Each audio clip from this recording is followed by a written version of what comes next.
I was 7 years old, first time I saw New York City. My family was moving from America, and my father's work was taking us to travel and live in Europe, and we caught a steamliner. I wound up getting separated from my brothers who were watching out over me, and I found myself in the Broadway district, and I didn't even know what that was. I just saw all these marquees and names and posters and pictures, and I remember it just really caught my attention, and it stayed with me ever since. And then when we traveled through Europe, I would always go to London as a kid during holidays, school breaks, that kind of thing, and see shows on the West End. Coming to Broadway is the fulfillment of a life's aspiration for me. Our director, Doug Hughes, is directing this production, as he describes it, as children's theater for adults. It harkens back to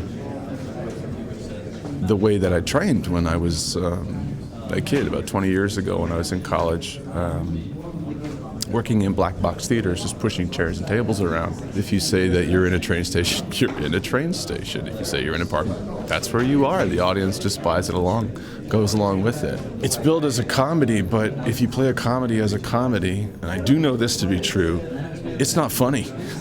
It's just not. If you treat comedy like a straight ahead drama, then if your aim is to succeed in making people laugh, I think that you probably will get that point across a lot better. So we've got 20 weeks.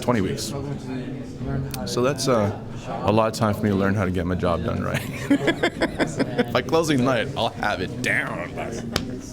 I play 4 roles in the play, and some of them are rather sort of normal people, and then one of them is sort of the biggest role is a woman who lives upstairs from the 2 sort of odd guys that the whole play is about, that Elling and his best friend Jill Bjarn, who meet in an insane asylum and try to live on the outside and prove that they can be normal. And of course I'm the girl upstairs that is not quite normal either, and sort of fits in well with that group.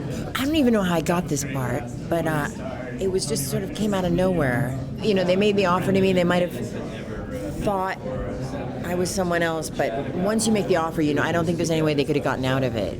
I think, right? He could have had, Vanessa Redgrave in mind, and she said no. She probably turned it down for Driving Miss Daisy. All I know is I ended up getting it, and and I'm so glad Vanessa wasn't available. My stand-up is kind of filthy, and Elling isn't. Elling is a very innocent story that's incredibly well told, and Doug Hughes' direction is unbelievable, and Dennis O'Hare and Brendan and Richard Easton and Jeremy are just. It's an incredible group of actors, and I have to say, there's so many times I forget to come on stage because I'm watching them. I get so roped into their acting that I miss my own cue to come on. I mean, that's how good these guys are. I have to make sure I don't do that, right?